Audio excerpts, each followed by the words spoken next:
There you'll take you straight to the Prayama Hotel. Okay. Any questions these students might have, you can ask me or tell me. In the discussion session on Thursday, I can ask them for you if you want. So if you have any questions that you are maybe afraid to ask, you can tell me and then I'll ask them. Okay? All right. Thanks, Okay. Murilo. Okay. So first, I would like to thank Farinaldo and the organizers for the invitation for this very nice workshop. So I'm really happy to be here to discuss this very exciting physics of the dark matter.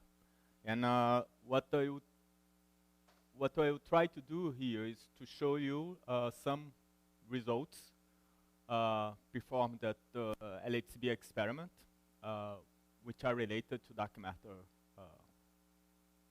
physics. And I will talk on behalf of LHCb collaboration.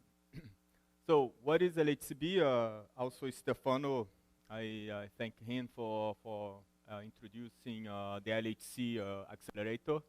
So I don't have any slides on the LHC accelerator, but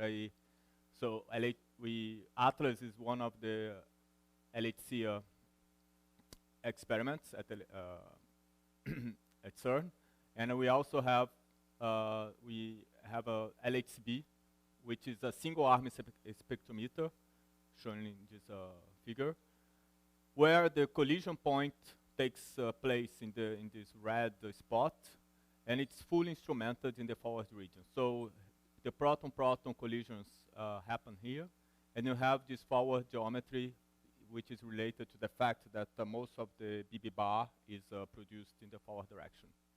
When I mean fully instrumented, it means that we have the tracking detectors. We can measure tracking. We can identify protons, kaons, muons, electrons.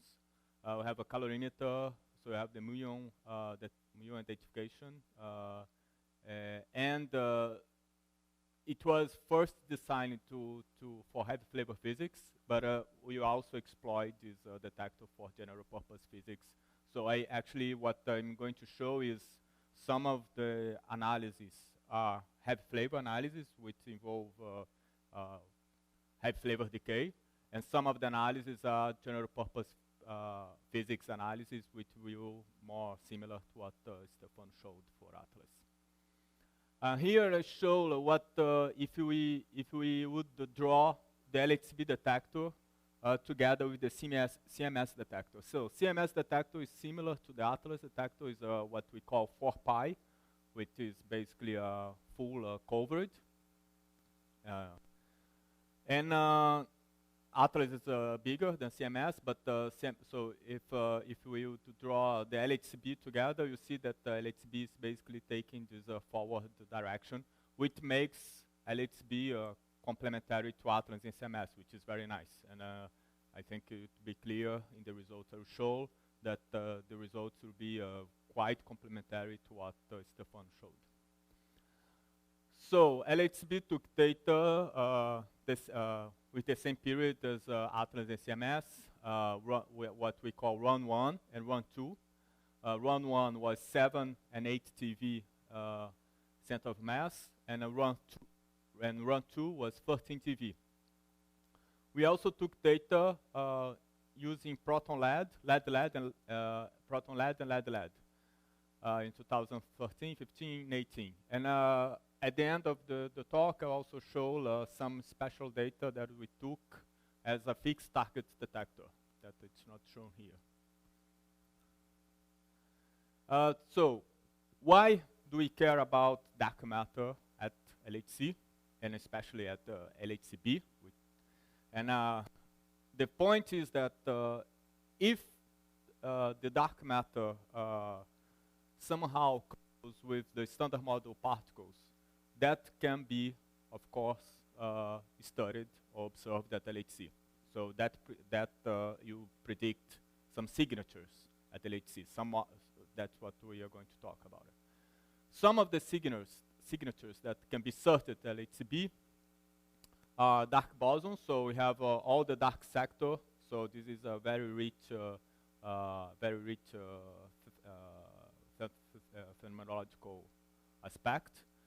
We also have many theories predicting long-lived particles, such as supersymmetry, most popular. And in the rare decays of half flavor, we can be sensitive to new or to unknown physics, like dark matter in the loops.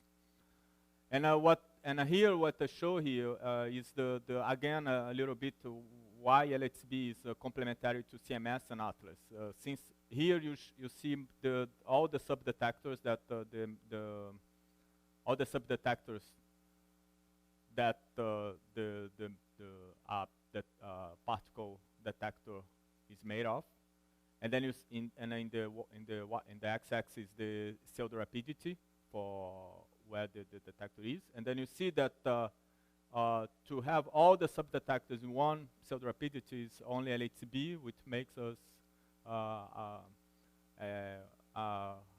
we makes possibility to go to soft particles and in the forward acceptance. So that's a lower mass reach. And we also have a very good vortex reconstruction, so we can probe particles with quite low lifetimes. So basically, we're doing lower lifetimes, lower masses than the Atlas and CMS. So first, I'll start with this the rare decay of the B0 to K star mu mu. So this is a decay that we could have, or we can have, a hypothetical particle being produced here. And this particle, there are several models that that can predict this particle, and these models could go to inflation, barosymmetry, and dark matter.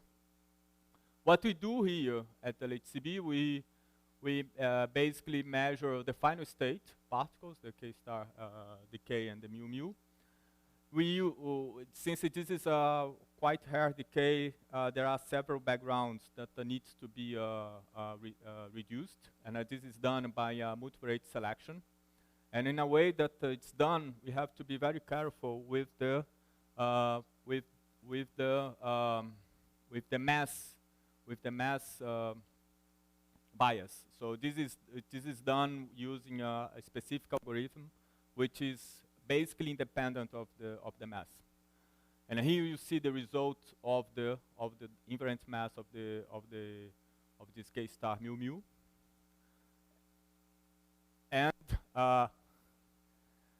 And what we get from this plot is the candidates of the mu mu, and we search for bumps in the mu mu invariant mass. So we have two searches. One is prompt, and another one is displaced. This is the dimensional invariant mass, and there is clearly no bump or no signal here. No, that's so we can set limits. We exclude the resonance regions since the background would be too high.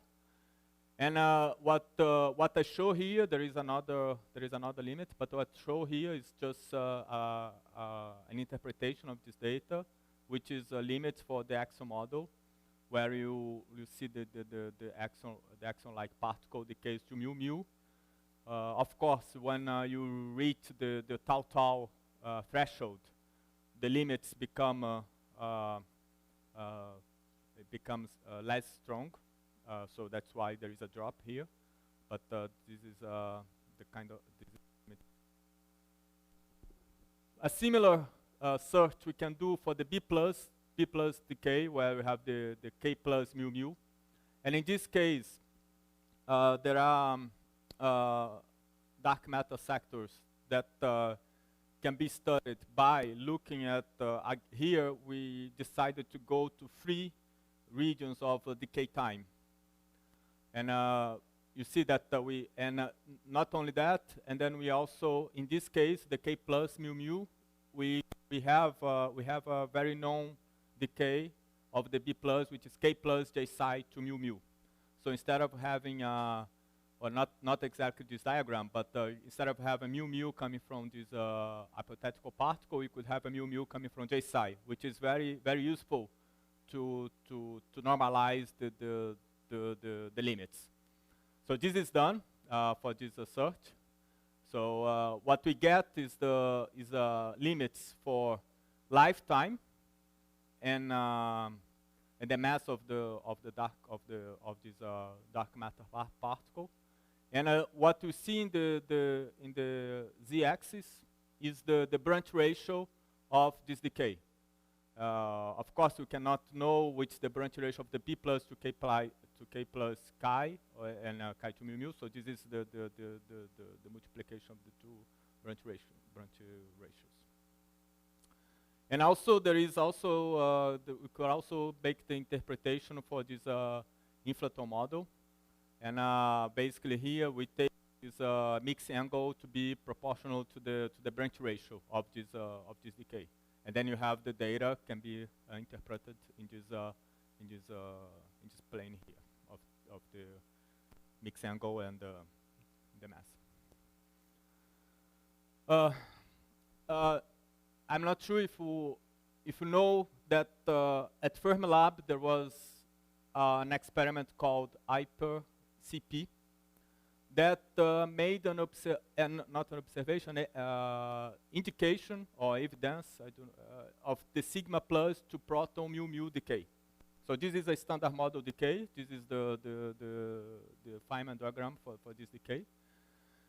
What was interesting in this analysis is that all the three they had they had three candidates. And the three candidates were in the same mass region of the dimuon invariant mass, which is, of course, suspicious. And what LHCb did then was to look for this decay, and then check if there was something real here, or if there was maybe a statistical fluctuation. So LHCb was able to find the evidence. It's less than 5 sigma for this decay. And here you see the mass of the sigma plus. So you can see that's not great signal, but I think it's around 4 sigma, 3 to 4 sigma.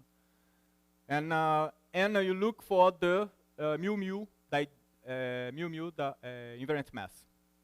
And then what we see is that there is no cluster of events in any particular invariant mass. This is a weighted candidate since we get this from a fit. So to get the candidates, we have to weight them as a signal like, background like. That's a West weight technique. So no peak is confirmed from the previous experiment. Now I'm going to move to direct searches. And one nice new result that you show, there are some others that you can search in there. But one of the latest is the spin zero, it's a spin zero search particle produced in a glue-glue fusion. And as you know, glue-glue is a very high cross-section. And so if there is a spin zero particle that can couple here with the top and bottom, this would be a good way to search for it. And the thing is that usually the experiments, they remove all the epsilon region. So here between 8 to 11 TeV. So because since you have all the three peaks, you remove this region and then you don't search there. And if your particle is there, you don't find it, of course. And what LHCb has done was try closer to the peaks. Of course, you cannot search on the peak because it's a lot of the background. Will be too much. It will be enormous. But then what we do, we have dedicated signal model for this peak to precisely model the tail. So this is there is a paper just about this model, how to do it, because then you have to convolute all the detector, all the ignorance you have about the resolutions in these tails. And then you go as much as you can in the peak. And then you go, of course, you still have to remove the peaks, but then you go between the peaks and you search particles between the peaks. So here you see what would like an 10.16 GeV particle will be around the peak, and this is something that now we were able to do it. So this is the first limits actually between 8.7 and 11.5 GeV, which is usually not a region where the experiments go. Okay, which is going to a different direction than dark bosons, is searching for dark photons, which is now it's dimuons again, but we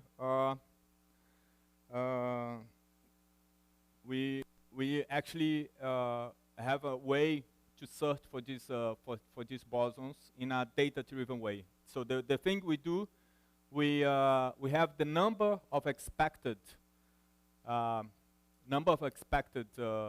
dark photon is related is in this equation here. Is an approximation for if you have a good invariant mass resolution, where you can have the number of observed. I think the battery just went away. Maybe I got my, huh? Or no, but just to the pointer.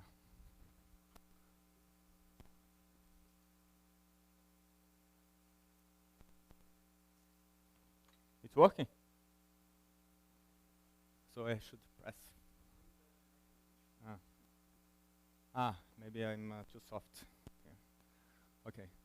So the way it's done, then we have a data-driven way to observe the prompt particles, and the mixing. What we search is the search is related to the electromagnetic current suppression factor, right? So we have the mixing between the electromagnetic and this dark photon, and this is it's in a similar way that Atlas was done with the data for the dijet mass, I guess.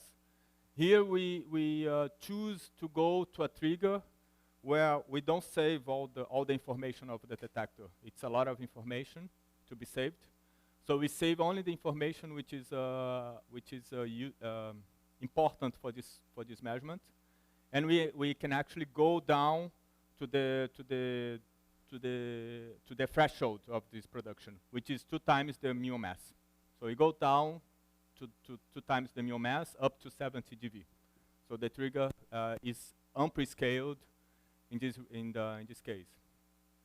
So you can see here basically all the data going down from 2 times up to the mu invariant 2 times the mu mass up to the Z mass. And then there is an isolation applied after this cut here, since there is the number of half quark starts being dominant. So you apply an isolation cut in the half quark. In the case of half quark production, the mu is always together with some tracks and particles. So that's what we call isolation.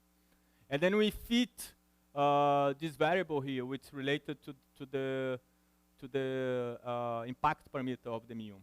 And then with this variable fit, we get the prompt muon number of events. And with this number of events of prompt muon, we use the equation that I showed in the previous slide to get the limits.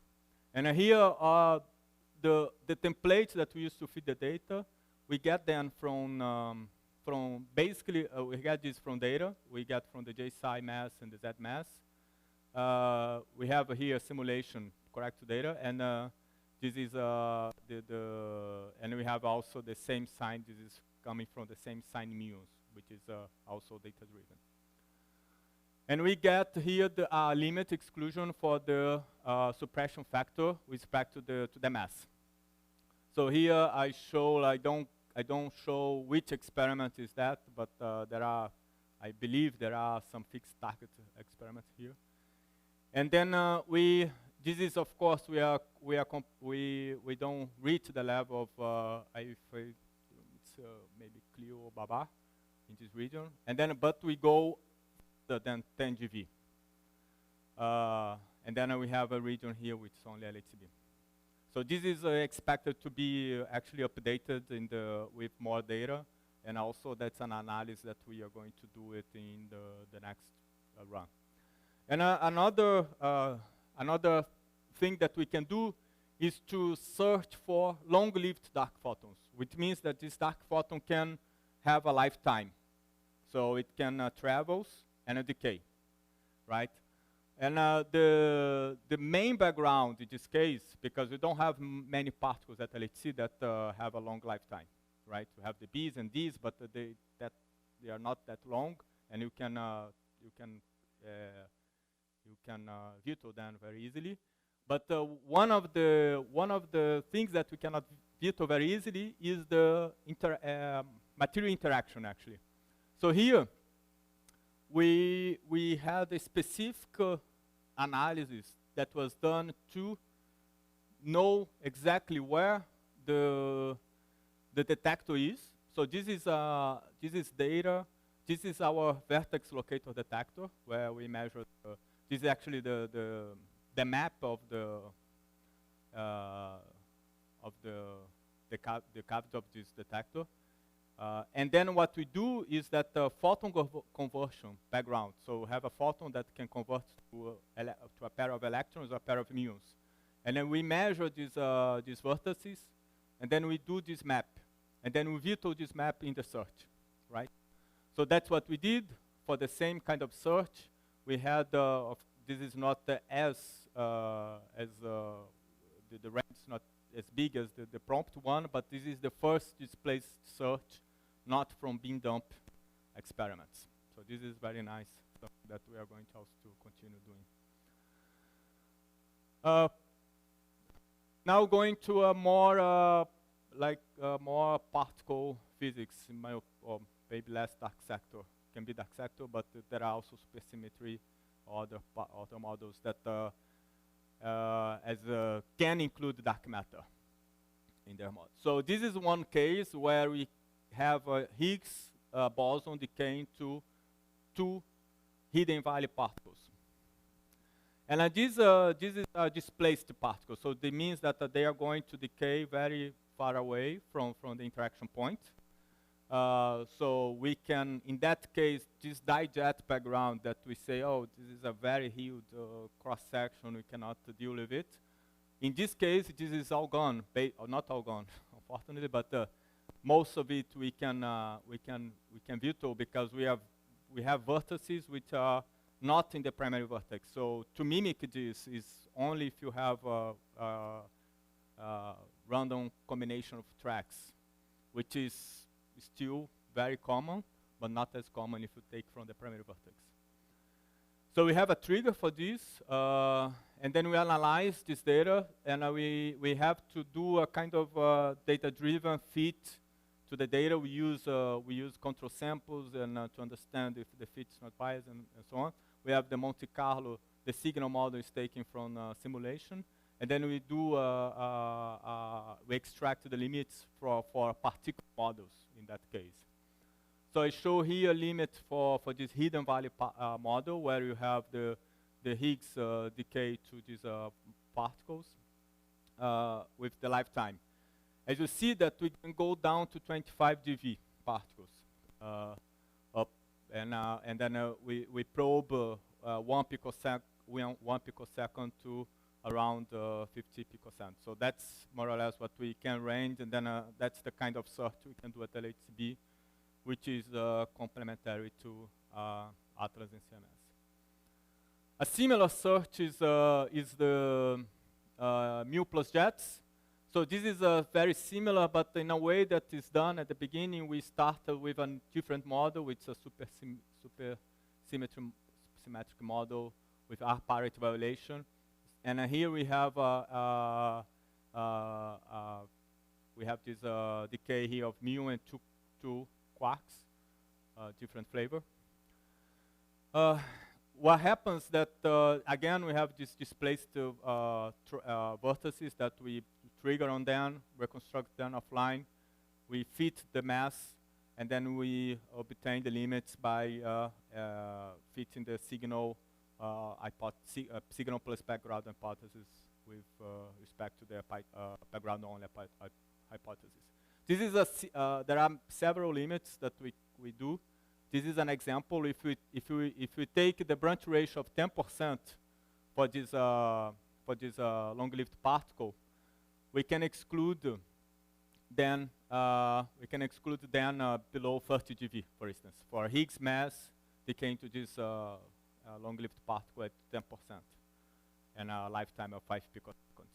And any of the regions we find any excess, so we just extract the limits for this search. At the same time, this is not really related to dark matter in a way that there is no, as far as I know, but it's not my, there is no model that predicts Higgs decaying to a lepton flavor violating channel.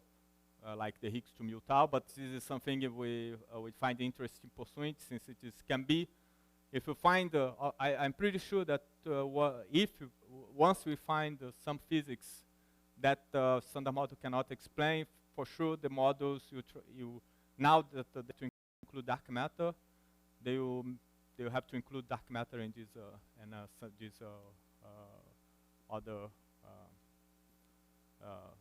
phenomena that we observe that is not included. So this is we search for this, then we don't find any excess, so we extract limits for this decay. Finally, I would like to measure. I'd like to mention one measurement that's not related directly to dark matter at LHC, but it's related to dark matter in astroparticle physics experiments. So I think tomorrow we are going to see this plot where the Pamela and AMS, they measure this antiproton proton ratio. And there are uncertainties here that related to cross sections that we don't know very precisely. And actually, we don't know even we never measured in some sense. So at the since the beginning of LHCb, we have this device we call SMOG, and we use this device, now we use for the purpose, but we use this device to do beam imaging.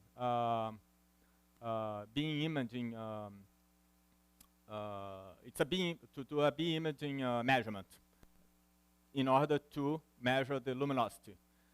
Then we had, of course, there was an idea that was developed for some time that we use this device for a fixed target measurements, and that's what we started to do. And in this case specifically, we injected helium. We injected helium here in the LHC beam, and this is the proton beams. You are going to collide with this helium gas. That case with 110 GeV square root of mass, and we can measure basically we can study these collisions with a fixed target. What we study here is the antiproton production, since this is related to the AMS and Pamela measurements. So to show this is to show how well we can measure how well we can define if the particle, if the charged track is a pion, antiproton, or kaon. So you see that we using our Cherenkov detectors, we are able to determine the antiprotons in a very clean way. And we measure the differential cross-section with respect to the PT, and it's a double differential with respect to PT and rapidity. And there is a, compared to EPOS, which is a Monte Carlo, there are differences, and we believe this is something that will be very useful for the interpretation of Pamela and IMS experiments results. So I'm going to finish on time. I just wanted to say that so these measurements, I'm finished with the measurements, and I wanted to show you what is going to happen with LHCb. So this is a similar plot. So we are in 2019, so we are in the long shutdown 2. We had the run 1 and run 2. That's the most of the, so I showed the data from run 1 and data from run 2. I didn't specify, but I didn't think it was the point of this presentation. And LHCb, you take data in run 3 and run 4, which end up into 2030. And we are studying to take data afterwards. And at the end, in run 3, we get 25 inverse Vento barons and 50 in run 4, and while we have 10. So we are basically doubling the data for run 3 and 5 times more data in run 4 compared to run 1 plus run 2. So this is all the analysis I'm going to show, they are for sure going to have a big impact on the precision. What's going to happen for now, run 3, we basically change, for us, for LHCb, this is the biggest upgrade. We basically replace most of the detector components. We replace all the readout electronics. Now we are going to read the detector at 40 megahertz, and we are going to run what we call a triggerless online reconstruction, which means that all the data is going to pass through a full reconstruction of the event, which means that we can really we can tune the trigger, not only efficiencies, but we can tune the trigger on the analysis sensitivity, because usually most of the times you try to, but since you have full reconstruction on the trigger level, you can tune it to get the best of the sensitivity you want. So basically, changes. So we have a new velo. It's a pixel detector instead of, and then we have all the. So this is so as I said, we instead of we don't have anymore the hardware trigger. We go direct to software trigger, which is going to operate at 1 megahertz, and the bandwidth, instead of being 0.6 gigabytes per second, will be 10. And this is important because this is a challenge that we are going to face, that we are facing, we are solving, and this is for sure not it's going to improve the analysis by the statistics, but it's going to improve in the efficiency.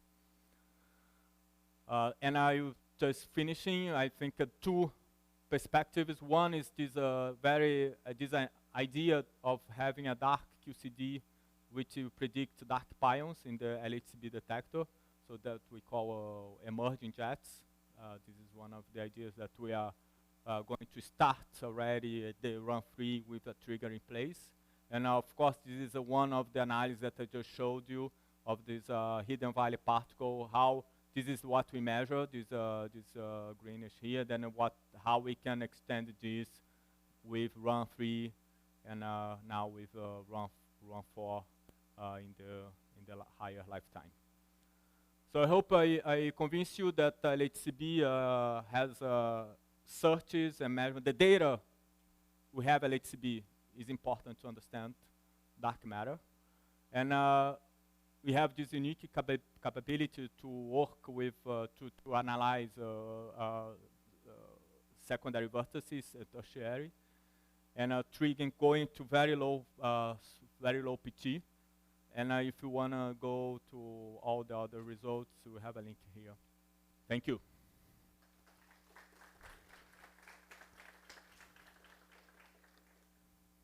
Questions? You have one?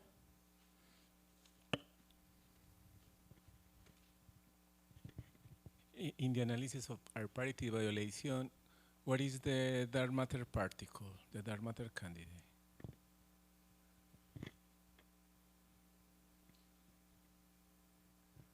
You mean this